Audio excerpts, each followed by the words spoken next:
Listo, Marce. Bueno, muy buenas tardes, compañeros. Entonces iniciamos nuestro foro para discutir sobre la pregunta orientadora en el módulo de estrategias de moderación ABAS del Diplomado Docente Virtual. La pregunta marco donde nos estamos orientando es cómo se deben dar las orientaciones o instrucciones para el desarrollo de las actividades académicas para que éstas atiendan a los distintos estilos de aprendizaje de los estudiantes. Entonces, como esa es la pregunta del grupo 7, el grupo está conformado por Jamie Milena Gualtero Rodríguez, Estefanía Suárez Grajales, por Marcela Uribe Lastra, que soy yo, Juan Camilo Berrío y Santiago Restrepo. Entonces, pues como hicimos en la dinámica, que fue que cada uno respondía 2 o 3 preguntas, y la idea es que, pues a esas respuestas que cada uno dio desde su punto de vista y desde lo que investigamos, pues hagamos aportes en cuanto a eso. ¿Listo? ¿Estamos de acuerdo? De acuerdo. Excelente. Entonces, vamos a iniciar. El compañero Santiago, pues va a iniciar con esta pregunta, que es qué herramientas debe usar para que sus estudiantes lo comprendan claramente, pues cuando se diseña un curso en ABAS. Bueno, entonces, buenas tardes, compañeros. Buenas tardes. Bueno, lo que podemos ver aquí inicialmente es que hay varios tipos de herramientas y una forma de clasificarlas es por el manejo del tiempo. Entonces podemos tener herramientas sincrónicas y herramientas asincrónicas. La cosa es muy simple, las herramientas sincrónicas son aquellas en las que todos los participantes confluyen en un mismo momento, ¿cierto? Es decir, hay una sincronía entre ellos. Tenemos entonces un comportamiento muy similar al de una clase en vivo, donde se puede dar una discusión grupal. Por ejemplo, esta presentación que estamos haciendo constituye el uso de una herramienta sincrónica. Adicionalmente tenemos herramientas asincrónicas. Las herramientas asincrónicas son aquellas que no requieren de confluir en el tiempo, sino que podemos participar en momentos diferentes. Un ejemplo claro es la participación en un foro. ¿Qué ventajas tiene cada una? Pues las herramientas de tipo sincrónico nos permiten generar comunidad, nos permiten generar relaciones entre personas. Por ejemplo, nosotros aquí estamos generando unos vínculos que de otra manera sería muy difícil tener. Y eso es una cosa invaluable cuando hablamos de ambientes virtuales de aprendizaje. Sin embargo, no siempre es posible coincidir en el tiempo, sobre todo cuando hablamos de grupos grandes. Mientras más grande sea el grupo, menos posibilidades vamos a tener de poder estar interactuando en directo. Entonces ahí es cuando toman valor las actividades asincrónicas. ¿Cuáles se deben utilizar? Buscar una combinación inteligente de ambas me va a permitir sacar lo mejor de mi curso virtual o de mi ambiente virtual de aprendizaje. Excelente. No sé.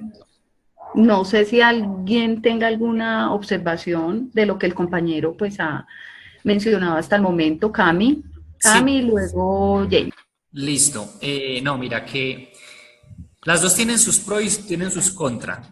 Voy a los pros para dejar los contras para luego. Y es que las sincrónicas permiten que todos los estudiantes puedan verse. Una de las dificultades de la educación virtual es el no contacto.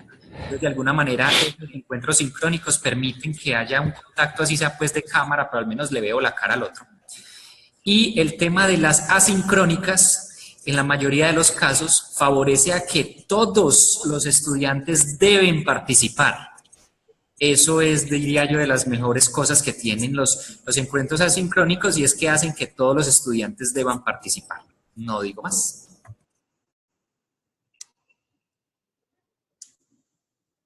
Jay, ¿tú tienes alguna observación? Sí, claro, quisiera hacer una consideración con las herramientas sincrónicas y quizás también es parte de las ventajas dentro de la educación virtual.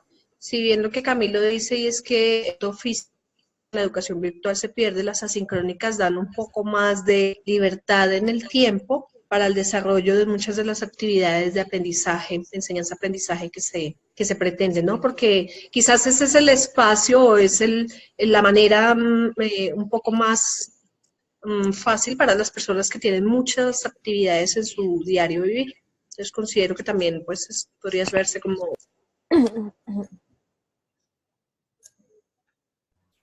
Excelente. Bueno, continuemos con la siguiente pregunta, donde la misma pregunta que el compañero Santiago nos va a compartir brevemente.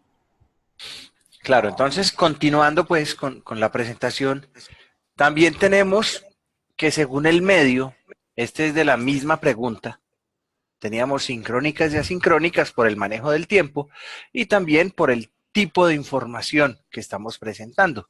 De manera que, según el medio, podemos tener, pues, desde el texto hasta las comunicaciones web. Hay un espectro amplísimo en el que, de formas en las que podemos presentar información, de formas en que podemos mostrar diferentes cosas. Y esto va desde documentos de texto que siempre van a ser vigentes, imágenes, sonidos, videos, estamos hablando entonces de multimedia y finalmente de comunicaciones web. Cada año tenemos nuevos avances que permiten hacer cosas nuevas y hay varios aspectos que debemos tener aquí en cuenta porque podríamos entonces pensar en tener todo, mostrarlo todo al mismo tiempo por el solo hecho de incorporar tecnología porque se trata de un ambiente virtual de aprendizaje. Entonces hay una palabra ahí clave que es pertinencia. Yo debo mostrar mis contenidos utilizando los medios que sean pertinentes y que garanticen también la interactividad. Y en este caso sí que es clave porque la falta de interactividad muchas veces es la causa más importante de deserción. La falta del calor humano y la falta de interactividad me van a generar deserción, van a hacer que el estudiante pierda interés. Entonces, si logramos un contenido rico, un buen contenido, mostrado de manera pertinente, utilizando los medios disponibles, que cada vez son más, pues vamos a ir configurando un curso virtual o un ambiente virtual bien interesante. Excelente, compañero. Muchísimas gracias. Seguimos, después de que conversemos, seguimos con la próxima pregunta, ¿no? Entonces, no sé qué opinan ustedes sobre los contenidos, no sé qué opinión tienen sobre la disponibilidad creciente de medios en la virtualidad. ¿Quién me cuenta? Pues miren, retomando un poquito esto y yéndonos a un punto específico y es la disponibilidad de la información en términos de la web. Siempre hay demasiada, pero no por ser demasiada es mejor. Entonces aquí es donde debe limitarse muy bien el acceso a esa información y ser muy bien filtrado para que sea de ayuda y no, por el contrario, nos genere ruido. Muy interesante eso, muy interesante porque efectivamente la creciente cantidad de información hace que uno como estudiante se sienta perdido muchas veces. Y se necesita entonces la curaduría del docente, que el docente aquí como acompañante, una de sus labores es la de hacer una curaduría de la información para mostrarnos a los estudiantes lo que es relevante. Perfecto. Tefa. Yo quisiera, sí, que estoy muy de acuerdo con ustedes porque la idea es combinar todas estas herramientas de la forma más adecuada, tomando en cuenta que lo primordial siempre va a ser el contenido. Entonces, cómo estas herramientas nos apoyan a profundizar en los temas, a que los estudiantes puedan profundizar en los temas y que se interesen por el contenido. Más no se trata de aplicar todas las herramientas con contenidos irrelevantes, porque eso no nos lleva pues, a una buena finalidad de los cursos. Excelente. Bueno, yo creo que podemos continuar con la próxima pregunta, que es lenguaje que debe primar para explicar sus ideas. El compañero Santiago también nos va a hablar al respecto.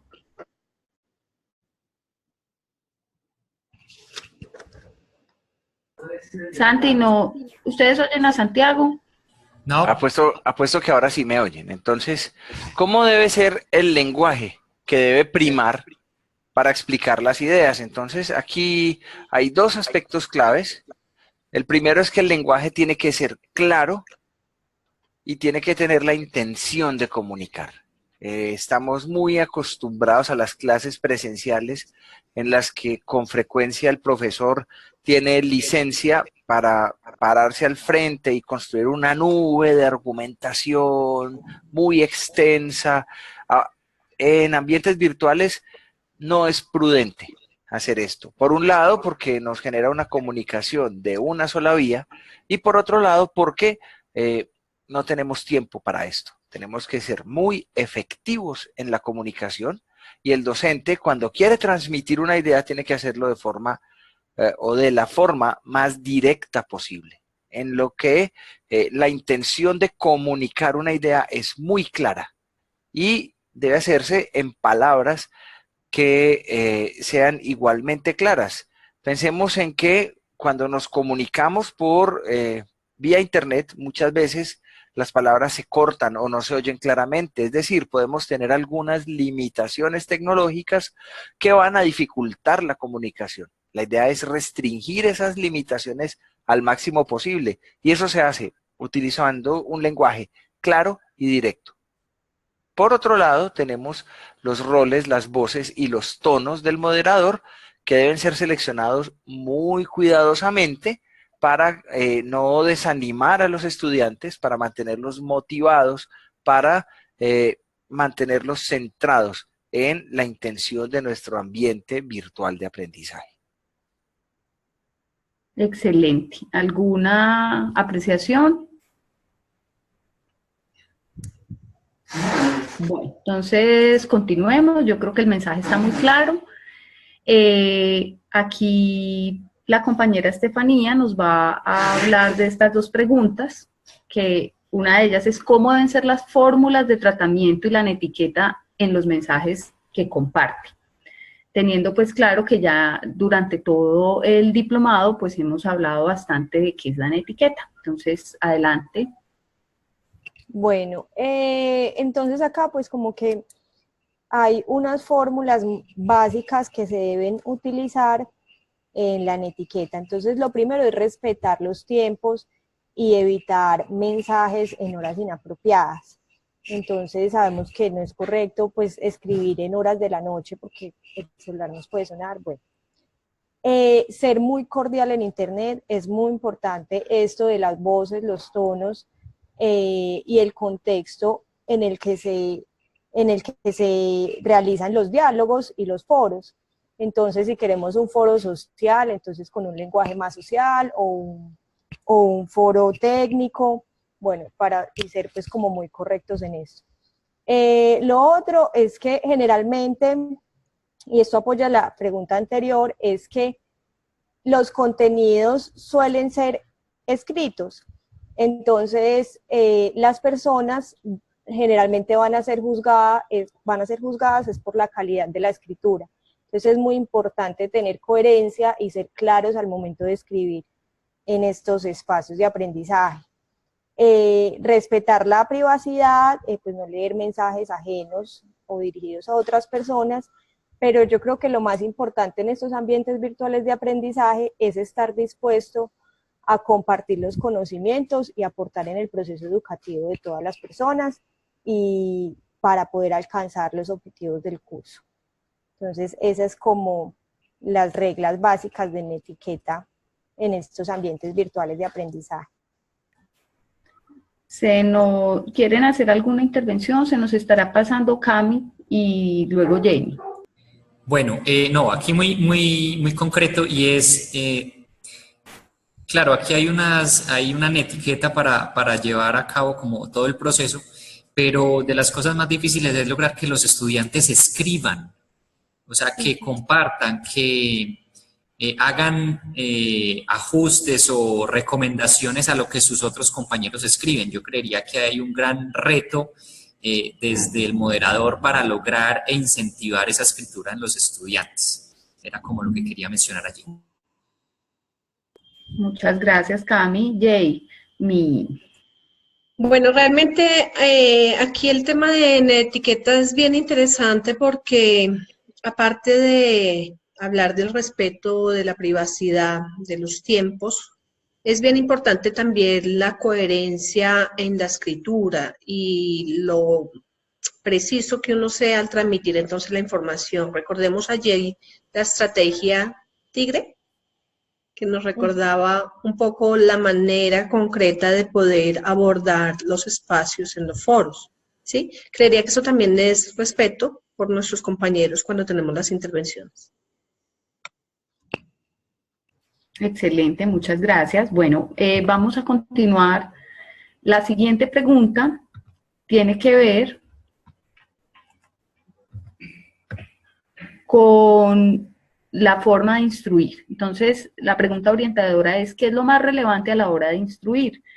Entendiendo por instruir, pues enseñar, comunicar sistemáticamente ideas, conocimientos o doctrinas, esto según el diccionario de la Real Academia Española. Entonces, Tefa también nos va a hablar al respecto. Bueno, entonces, pues lo que tenemos acá como lo más relevante a la hora de instruir en ambientes virtuales de aprendizaje es primero ser un guía desde el lado. Entonces, tratar los temas de que las personas puedan adquirir un proceso de autoaprendizaje y de que los estudiantes puedan profundizar más en los temas que les gusta, permitir que las personas profundicen en los contenidos, incentivar al estudiante en la búsqueda de un conocimiento y no sobrevalorar ningún aporte. O sea, todos los aportes son necesarios y son correctos en los ambientes virtuales de aprendizaje. Es muy necesario como aprender a respetar las diferentes posturas y coger de ellas lo más relevante para lograr que el diálogo y el tema se profundice mayor. Y generar reflexiones en temas de interés común, incentivar el aprendizaje reflexivo.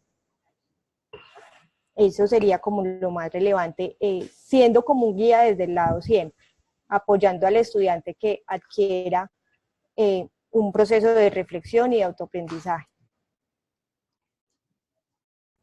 Muchas gracias, Tefa. ¿Alguien quiere acotar algo más? Jamie. Realmente acá el tema de enseñar, comunicar, transmitir conocimiento, es importante que recordemos el proceso de retroalimentación, ¿no? Si bien la educación a distancia nos habla del autoaprendizaje, de la búsqueda de un conocimiento y de la manera asertiva en la cual el estudiante entra en esta nueva plataforma de aprendizaje, también es importante comprender que el tutor, quien está de ese guía de lado, también va a tener su espacio para aprender y para compartir. Creo que es importante ese proceso de retroalimentar.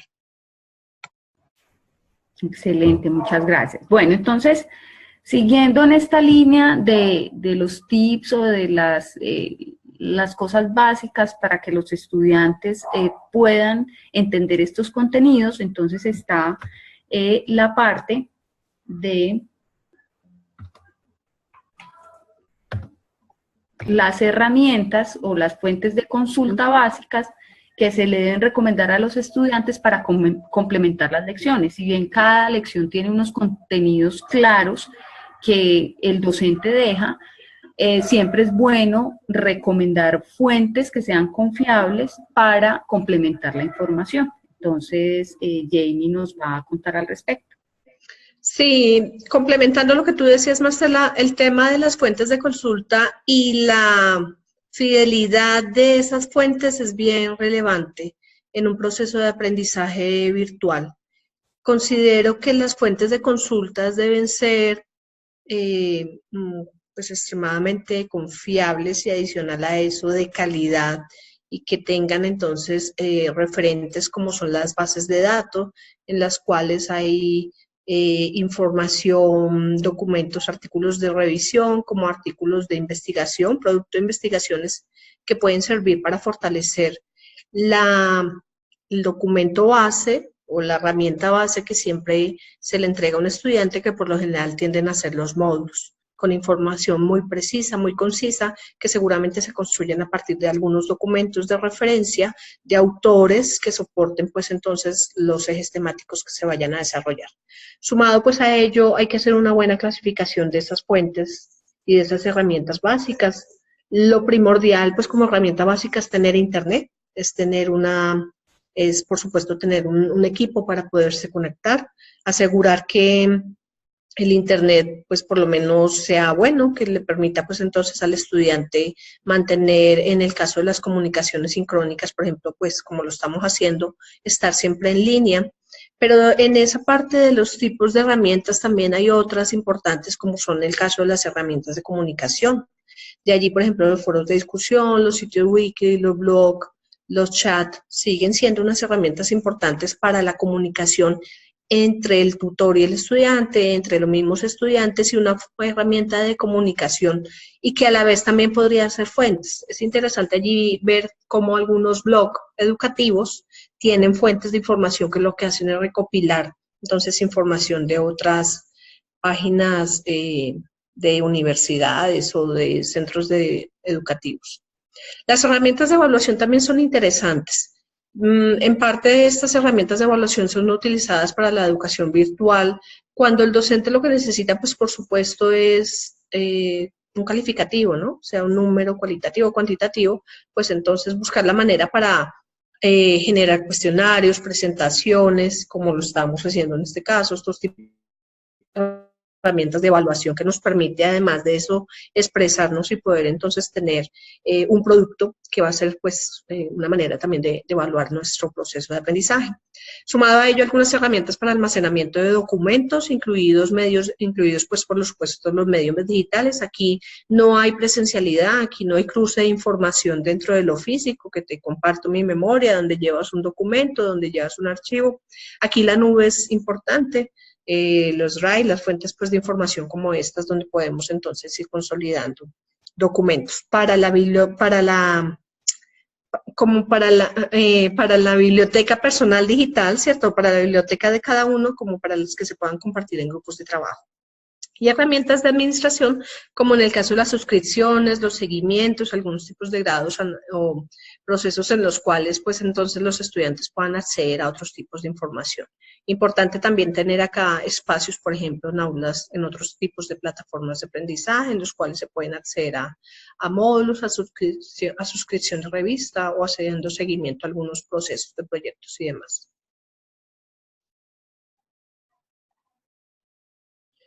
Tenemos también herramientas informáticas, tipos de herramientas informáticas dentro de las convencionales que son pues comunes, como las que nosotros utilizamos en el caso de algunos software especializados, dependiendo de las áreas de conocimiento que se tengan, donde el estudiante de alguna forma pueda desarrollar su praxis en su ejercicio, algunas propuestas también que le permitan tener ese aprendizaje, ese autoaprendizaje. Los documentos de Google. Google definitivamente es una fuente importante para todos, seguro que todos lo utilizamos, pero saberla utilizar. Allí es súper clave el tema de las palabras claves para poder hacer una buena búsqueda de información. El Scholar también, que es un buen referente para educación, para la información educativa. Los paquetes de Windows, que son por supuesto la herramienta de uso diario, algunas plataformas en las cuales entonces los ambientes virtuales de aprendizaje están montados en estos tipos de plataformas, algunas de ellas conocidas como The Net Analysis y las mismas herramientas web 2.0. Todo esto nos lleva a un valor práctico que es fundamental a la hora del aprendizaje, la formación y el desarrollo en estos tipos de aprendizajes virtuales. Creo que hay muchas herramientas, y bien lo decía Santiago iniciando la presentación, hay que ver la manera de que las fuentes y las herramientas y toda la información que está siendo conducente al estudiante, pues sea tan buena para que sea de igual manera provechosa, no saturar también de tanta información.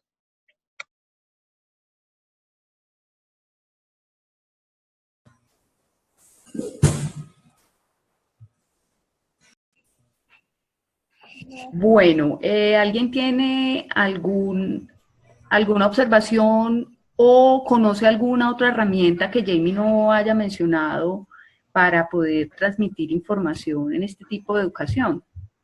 Bueno, dale, Tefa. Disculpe, no, yo tengo una observación muy pequeña y es que es muy importante decirle a los estudiantes cuáles son este tipo de herramientas, por lo que en Internet es tanta la información, bueno, de Facebook, que no es verídica, que es muy fácil para un estudiante pues consultar una información que no es correcta. Entonces es muy importante que estos estudiantes conozcan estas bases de datos y cómo aprender a utilizarlas. Excelente, Santiago. Bueno, entonces la pregunta era si alguien conoce alguna otra herramienta. La pregunta es, nadie conoce todas las herramientas. No hay una persona que pueda saberlas todas. Y con mucha frecuencia el profesor no lo hace. Y esto pues va a darnos unas oportunidades bien interesantes para interactuar con los estudiantes, donde van a ser los estudiantes los que estén, ¿cómo es la palabrita? Empoderados y van a estar entonces llevándole al profesor aplicaciones que ellos mismos están descubriendo. El profesor descubrí que se puede hacer esto y esto otro, y de esa forma ellos van a empezar en este esquema piramidal, ¿cierto?, a ser replicadores, no solo de la información que estamos generando y transmitiendo, sino también de las herramientas tecnológicas, que recuerden que deben ser dos elementos que se entiendan de manera separada. Entonces, creo que eso es lo importante. Y lo segundo, la pertinencia, siempre recordar la pertinencia. Hay profesores que a mí me ha tocado, hacen cosas ridículas solo para incorporar herramientas novedosas. Pues no es lo realmente importante. Muchas veces hacemos más con un buen documento en PDF que con un video súper divertido. Entonces, siempre tratar de mantener un equilibrio en este aspecto. Muchas gracias. Juan Camilo, ¿tiene alguna observación? Sí, algo muy rápido, y es que hablando de las herramientas, en la virtualidad hay unos paquetes ya definidos, por ejemplo los paquetes SCORM, que lo que hacen es permitir compartir material, evaluar el material dentro del mismo paquete y hacer una evaluación final de este. Entonces, permite tener todo un módulo educativo en un solo paquete muy práctico y muy fácil de evaluar. Entonces, eso facilita mucho el definir qué tan apropiados están del tema los estudiantes.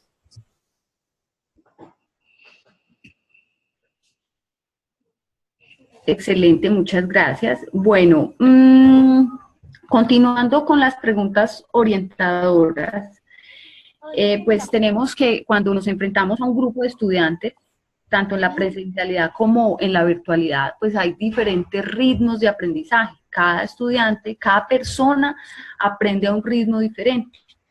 ¿Sí? Entonces, la pregunta que nos hacemos ahora es cómo se va a atender a esos diferentes ritmos de aprendizaje a partir de lo que se explica, y pues si es mejor utilizar videos o textos para esto. Entonces, Juan Camilo nos va a hablar al respecto.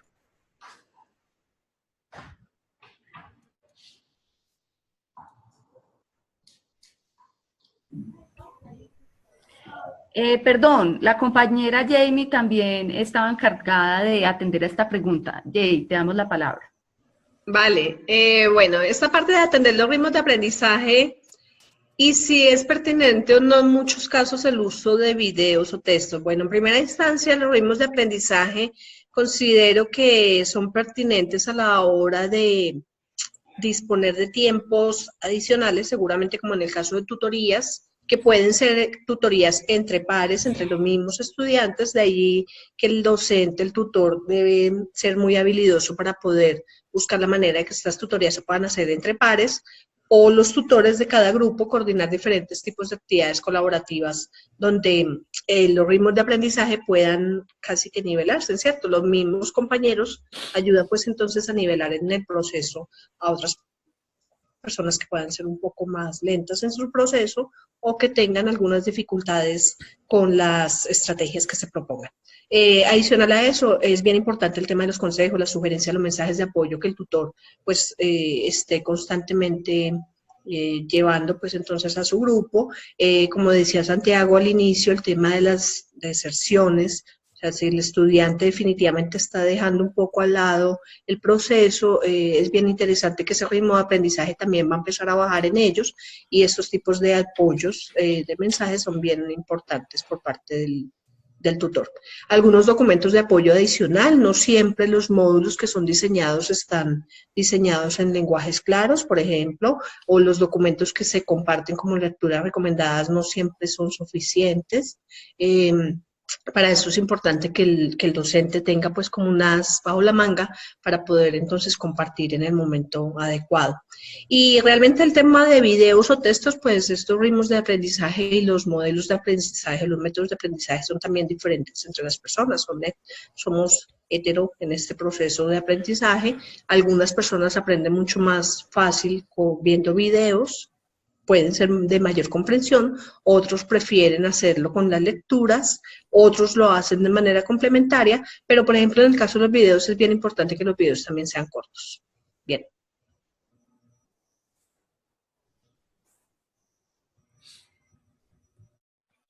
Muchas gracias, Jamie. ¿Y alguien tiene alguna observación? ¿Alguien de los que está aquí prefiere el video o el texto? O sea, ¿cuál es la preferencia? Por ejemplo, a Estefanía y luego Juan Camilo, ¿qué prefiere?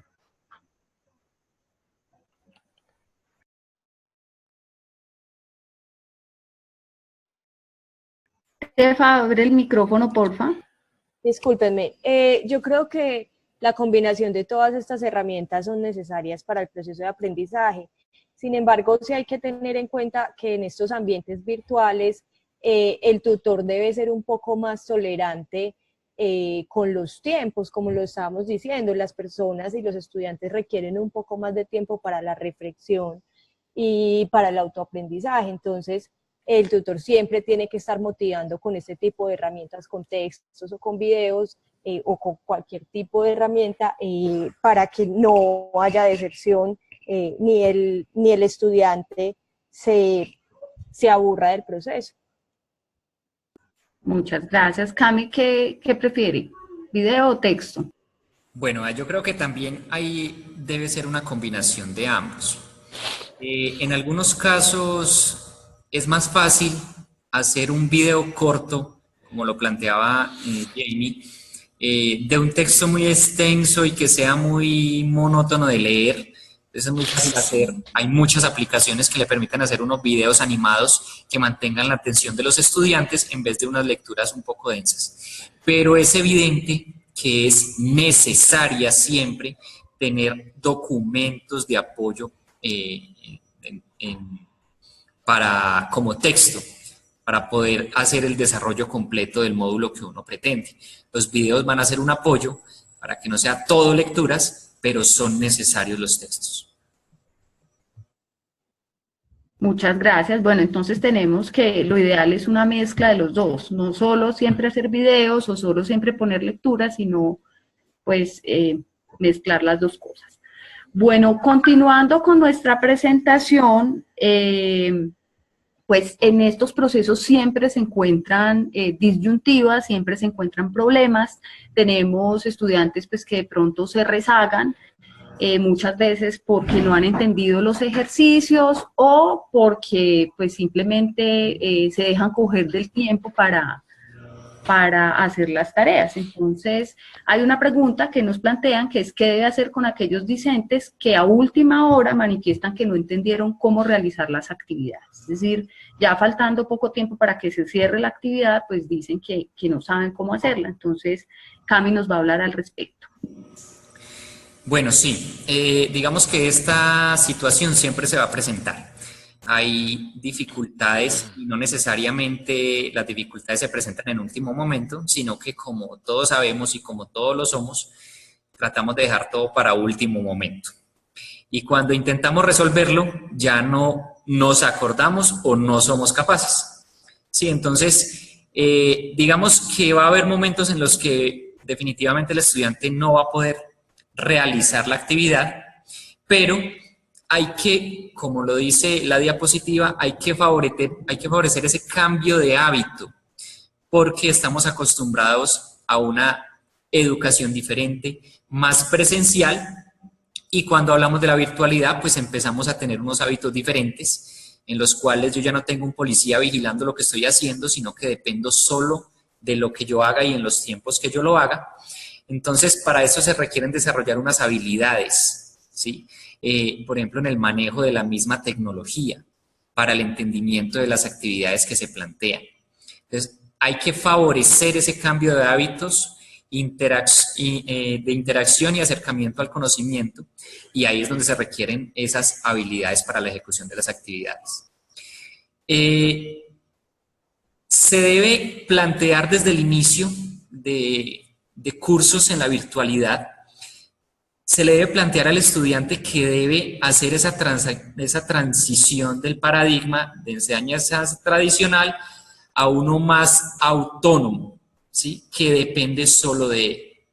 Y que en ese orden de ideas, si falla, solo será responsabilidad de él, ¿sí? Entonces, digamos que hay que hacer un cambio que no es fácil y que debe ser gradual en el entendimiento de cómo es la enseñanza virtual a diferencia de la enseñanza tradicional.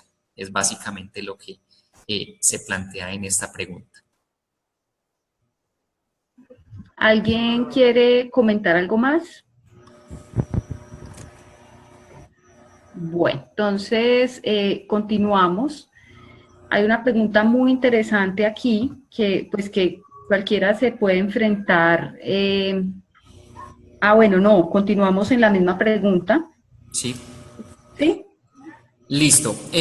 Las otras cosas que hay que considerar es que se debe disponer de múltiples herramientas virtuales que me permitan cumplir un objetivo similar o el mismo objetivo, con el fin de que el estudiante se adapte o escoja la que mejor le convenga o la que con mayor facilidad pueda manejar. Eso le permite que si por un camino no lo pudo hacer, pues lo intente por otro o por otros dos. Y finalmente escoja la herramienta virtual que más se acomode a sus características de aprendizaje. Y finalmente, pues una muy buena herramienta que se puede disponer para los estudiantes es tener tutorías en el manejo de las herramientas. Ahí es donde cobra importancia el tema de los videos. Y es como yo mediante un video le explico a mis estudiantes cómo utilizar las herramientas que necesitan para cumplir con las actividades. Entonces, miren que todo se nos va entrelazando en lo que hemos mencionado con anterioridad y pues esta es una de las cosas que puede generar deserción en los estudiantes y es el no poder comprender o manejar las herramientas virtuales o incluso los mismos computadores como parte básica. Muy bien, muchas gracias. ¿Alguien tiene algún comentario, algo que agregar? Santiago. Yo tengo un comentario y es que, bueno, de alguna forma, como usuario, yo siento que estamos empezando a entrar en la dictadura del video. Y eso es terrible porque muchas veces los que somos más discapacitados necesitamos un paso a paso que tenga texto, que tenga fotos de los pantallazos donde uno debe hacer las cosas. A veces los videos le toca a uno estar devolviendo el video, correrlo, devolviendo el video, correrlo, y eso puede ser muy molesto. ¿A qué me refiero con todo esto? A que muchas veces las herramientas más nuevas no necesariamente son las más adecuadas. Entonces, también hay que ser flexibles hacia atrás, no solo flexibilizar en la medida en que aparecen nuevas herramientas, sino mantener versiones que usan herramientas no tan novedosas, pero que pueden ser igual o más efectivas para personas, sobre todo que tienen mayores dificultades accediendo a tecnologías de la información. Muchas gracias. Bueno, encadenando esto que estamos hablando, si video o texto, si poner las explicaciones en video solamente o en texto, pues tenemos esta pregunta que también el compañero Juan Camilo nos va a orientar, y es, ¿qué se debe hacer en caso de tener un estudiante invidente? Bueno, esta pregunta no fue nada fácil, y es que, bueno, ¿qué hacemos si tenemos un estudiante invidente? Cuando uno busca en la web acerca de cómo se abordan este tipo de estudiantes, pues resulta que es más fácil llevarlos a la virtualidad para disponer información para ellos que tenerlos en la presencialidad. Digamos que en ese orden de ideas es más fácil que un estudiante invidente pueda acceder a información en un curso virtual. ¿Por qué? Pues porque hay más facilidad de configurar plataformas y demás a sus limitaciones. Entonces, por eso planteo aquí desde el punto de vista del acceso a la información para el estudiante invidente es más fácil acceder a datos en la virtualidad. Y es que eso está bien siempre y cuando se disponga de unos recursos, o la institución que plantea el curso disponga de unos recursos pensado en este tipo de estudiantes. Y es que, como está allí planteado, debo garantizar una plataforma de acceso guiado para un estudiante invidente. Eso requiere de una configuración particular para estos estudiantes. Disponer de material digital parlante. Entonces, miren que aquí ya no es tan importante los videos, porque el video requiere de escuchar y ver. En este caso, yo requiero explicar muy bien, solo de manera hablada, para el estudiante invidente. Y lo otro es que tengo que tener unos equipos de cómputo especializados para este tipo de estudiantes. Entonces, aquí se crea una necesidad en este tipo de cursos y se crea un reto muy grande en el cual yo debo considerar la configuración para poder lograr que estos estudiantes accedan a toda la misma información que están accediendo los estudiantes videntes. Por otro lado, pues digamos que tengo una institución que no dispone de tantos recursos para una plataforma especializada. Entonces, se presentan otros desarrollos como el que encontré en la Universidad de Antioquia, en un programa voluntario que se llama Préstanos tus ojos. ¿De qué trata? En que un estudiante vidente lee los textos escritos al estudiante invidente, con el fin de que él pueda acceder a toda esa información que está en los textos. Entonces, este me pareció muy interesante. Digamos que desde instituciones que no disponen de los recursos completos para configurar sus plataformas a este tipo de estudiantes, o incluso cuando es tan poco el volumen de estudiantes que, pues digámoslo directamente, pues no amerita la configuración, digamos, para un solo estudiante en la plataforma. Entonces, esta opción podría ser muy viable, y es tener un estudiante que le permita leer y dictar al estudiante invidente. Súper, pues, la verdad es un reto bastante grande, y teniendo en cuenta la virtualidad, o sea, el manejo de una interfaz, el manejo de un ratón, el manejo de una pantalla, pues yo creo que en la virtualidad es un reto bastante grande tener un estudiante invidente, pero pues como podemos ver, son cosas que se pueden sortear. ¿Alguien tiene algún comentario al respecto? ¿No? Bueno, entonces, Jamie. Bueno, no, que realmente, como decía Camilo, seguramente que esto es bien innovador, porque la educación había dejado a un lado el tema de la inclusión, ¿sí? Hablar de la educación sin barreras muchas veces, o más bien, desde que se empezó a hablar de la educación sin barreras, de la educación no presencial, siempre se pensó en las personas normales, ¿sí? Sin ningún tipo de discapacidad. Pero creo que este es un reto y es bien interesante pues también que nos pongamos en la tarea de estudiarlo, de pensarlo, porque si bien nos ha pasado que en la presencialidad hemos tenido chicos que llegan a nuestras aulas con algún tipo de discapacidad o de condición particular, pues por supuesto debemos atenderlos para que su proceso de aprendizaje también sea significativo. Muchas gracias. Bueno, continuando con las preguntas orientadoras, hay una que me correspondió a mí investigarla, y es: ¿existe un horario establecido para enviarle mensajes a los estudiantes? Si no existe, ¿a qué hora es más recomendable hacerlo? Entonces yo estuve buscando en artículos y en libros sobre la netiqueta, y pues la netiqueta tiene muy claro el lenguaje, el tono, el respeto con ciertas cosas, no usar mayúsculas, pero en ninguna parte encontré que hablaran de los horarios propiamente dichos, ni para enviarles mensajes a los estudiantes, ni las horas en que los estudiantes pues deben contestar en los foros. Entonces, pues si bien no hay una fórmula y no hay nada escrito en la netiqueta, pues yo desde mi punto de vista creo que existen horarios adecuados para hacerlo. ¿Por qué? Porque nosotros con estos aparatos ahora estamos hiperconectados, a no ser que lo pongamos en silencio, pero uno puede recibir, o sea, el aparatico le puede timbrar a uno a las 12 de la noche, a la 1 de la mañana, en el momento que reciba el mensaje. Entonces yo pienso que sí debe haber unos horarios para enviar los mensajes a los estudiantes. Personalmente creo que pues cada país tiene un horario laboral, por decirlo de alguna manera, pues un horario donde uno está activo, que es, en el caso de Colombia es de 8 de la mañana a 12 y de 2 de la tarde a 6 de la tarde. En otros países, por ejemplo en España, bueno, donde hay estaciones, pues los horarios van a variar. Buscando, por ejemplo, en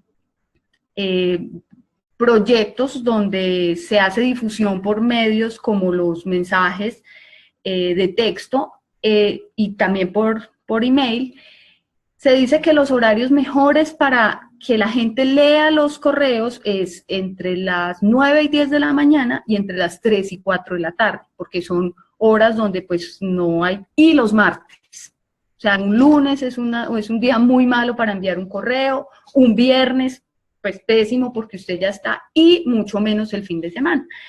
Yo creo que aquí podemos debatir un poquito más porque pues yo pienso que sí existen horarios para hacer esto, aunque tenemos sincronía y asincronía, y pues yo me puedo sentar aquí y hacer este trabajo que lo estamos haciendo a las 7 de la noche, pero yo creo que eso es parte de la netiqueta, tener unos horarios para enviar los mensajes a los estudiantes. ¿Ustedes qué piensan? ¿Quién quiere?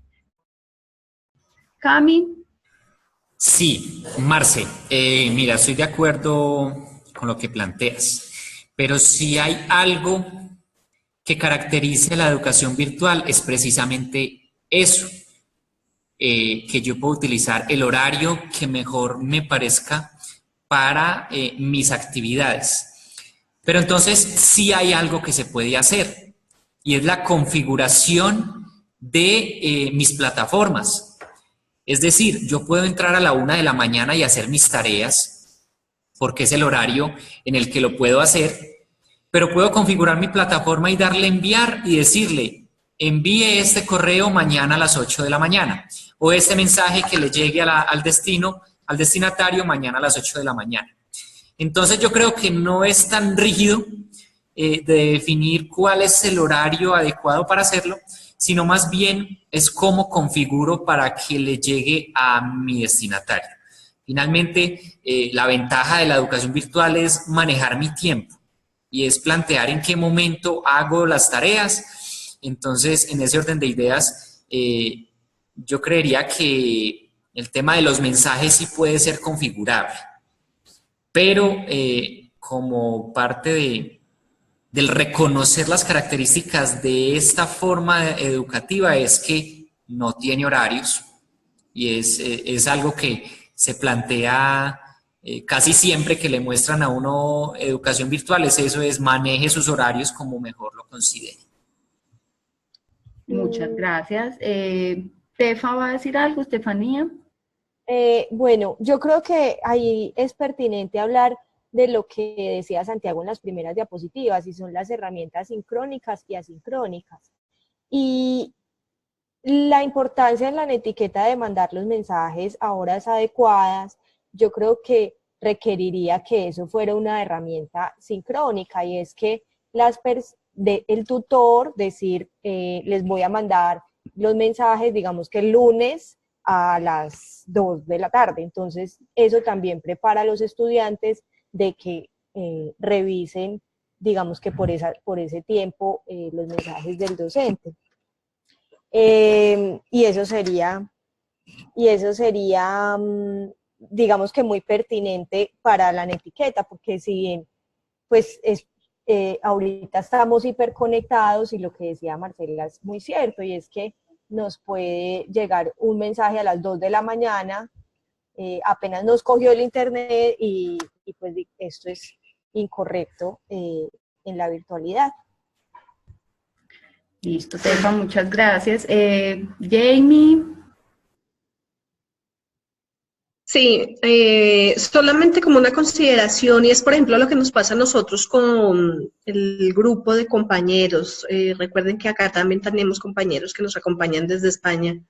Entonces, eso también hace parte de cuando el tutor inicia el proceso, conoce su grupo de estudiantes y sabe, porque pues en este caso nosotros, por ejemplo, hablaríamos de netiqueta a la hora de enviar mensajes, de enviar información, pero también pensemos que si estamos un poco más amplios y con personas que están del otro lado, pues para ellos no va a ser conveniente. Sí, entonces, sí, hay que tener es verdad. Todas esas cosas. Bueno, entonces pues tenemos opiniones variadas acá, porque lo que dice Cami es verdad, es decir, esto parte de la virtualidad, la flexibilidad con los horarios, y la idea es aprender a manejar las herramientas para programar cuando lleguen los mensajes. Bueno, otra de las preguntas que se plantean es cómo nos cercioramos que nuestros estudiantes nos están leyendo. Es decir, están leyendo lo que nosotros ponemos en los foros, bueno, o la información que se pone como base. Entonces, pues yo tengo aquí dos mecanismos que podrían ser utilizados para saber si los estudiantes están leyendo los contenidos.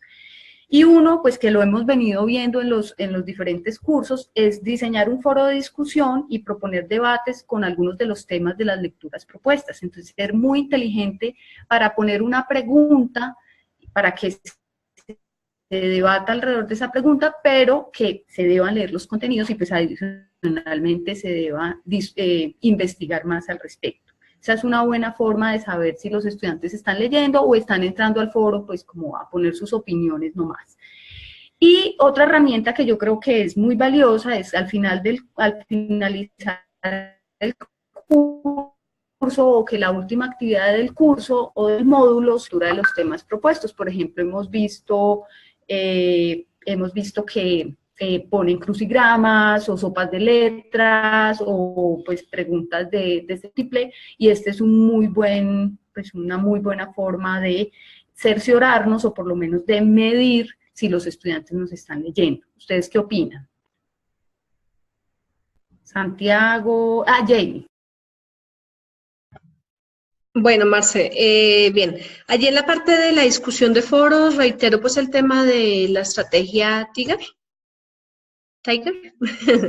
en la cual entonces nos piden precisar, ¿no? Alrededor de la lectura dispuesta, ¿sí? Porque ahí es donde desafortunadamente también uno como estudiante seguro cae en el pecado de empezar a dar pues un poco rienda suelta a su lenguaje, a su manera pues de expresar lo que conoce, pero no muchas veces allí se cerciora pues el docente o el tutor de la lectura de de los documentos.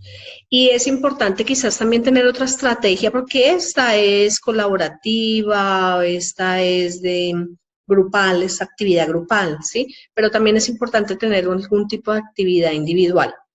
Unas que otras momentos o en unos que otros momentos incorporar algún tipo de actividad donde se haga un poco de control de lectura. Creo que puede ser una buena estrategia. Excelente, perfecto. Bueno, para finalizar, pues hay una pregunta que a mí me causó un poco de dificultad responderla, porque la pregunta es, ¿debemos dar oportunidades cada vez que nos las soliciten? Yo lo interpreto como, por ejemplo, los estudiantes que no pudieron presentar una tarea a tiempo, que se rezagaron. Entonces, bueno, ¿se debe dar una oportunidad cada vez que un estudiante lo solicita?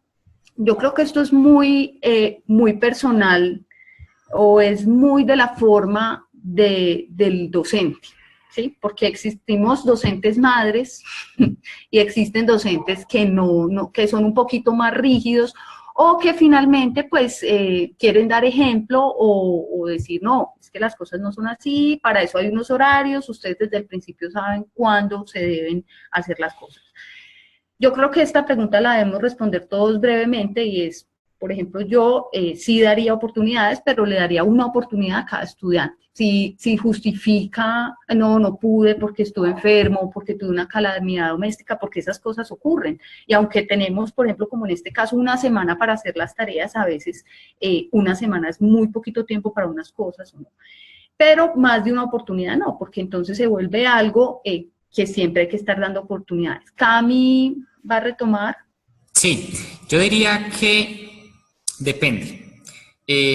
Retomando lo que habíamos dicho ahorita, si es un estudiante que apenas va a ingresar a la virtualidad, apenas va a conocer una plataforma, va a conocer unas herramientas, eso justifica dar más oportunidades. Pero si es un estudiante que ya lleva un tiempo en un curso, que conoce los tiempos en los que abren y cierran las actividades, yo diría que no, porque para eso se definen esos rangos de tiempo que no son cortos. Pues digamos que si nos dan 2 semanas, una semana para actividades cortas, pues no se justifica que el último día le digan a uno que le den otros 2 días porque no alcanzó. ¿Sí? Esa sería pues mi opinión. Listo, Cami. Jamie, ¿qué opina? Ya, bueno, sí, la verdad que creo que iniciando los módulos es pertinente mientras se va cogiendo como la dinámica de la actividad, ¿sí? Y mientras uno ajusta también sus tiempos. Creo que a nosotros inclusive nos pasó en algún momento con los módulos de dar un poco más de tiempo porque quizás no habíamos entendido alguna actividad o bueno, las agendas no se habían ajustado, ¿sí? Pero también creería que se hace un momento en un solo instante y bueno, ya después hay que empezar a coger ritmo. Correcto. ¿Y Estefanía qué opina? ¿Da o no da oportunidades? Disculpen. No, pues yo no soy docente, pero con lo que ustedes están diciendo, creo que en la virtualidad sí hay que dar oportunidades porque hay que incentivar a que el estudiante le adquiera amor a la virtualidad y al proceso y a que no deserte del proceso. Entonces, en ocasiones en donde el estudiante no entiende cómo es la dinámica de lo virtual o todavía no ha entendido cómo es la dinámica de la actividad, sí hay que dar la oportunidad. Bueno, muchas gracias. Bueno, para finalizar nuestro foro de discusión, pues tenemos unas conclusiones muy generales, donde dando respuestas a la pregunta marco principal, pues entonces las orientaciones o instrucciones para el desarrollo de las actividades académicas en estos ambientes virtuales deben presentarse en un lenguaje claro que tenga el propósito de comunicar. Deben hacerse uso de la mayor diversidad posible de formas de comunicación que permitan los avances tecnológicos. Entonces tenemos los videos, tenemos los foros, tenemos los chats, tenemos toda esa gama de cosas que tenemos ahorita. Y combinar adecuadamente las formas de comunicación sincrónica y asincrónica, como ejercicios en los foros, en los chats, y pues tareas que no sean propiamente dichas en un horario. También es muy importante recalcar el respeto de la etiqueta, empleando un lenguaje respetuoso y siempre motivando al estudiante a continuar, a que no se desanime, a que no se sienta solo en este proceso. Si alguno tiene una conclusión adicional, la escuchamos. Así están bien las conclusiones, muchas gracias. Bueno, entonces aquí queda pues la bibliografía que consultamos para las diferentes, para dar respuesta a las diferentes. Y con esto pues damos concluido nuestro foro. Muchísimas gracias a todos y que estén muy bien. Chao. Gracias. Adiós. Nos vemos.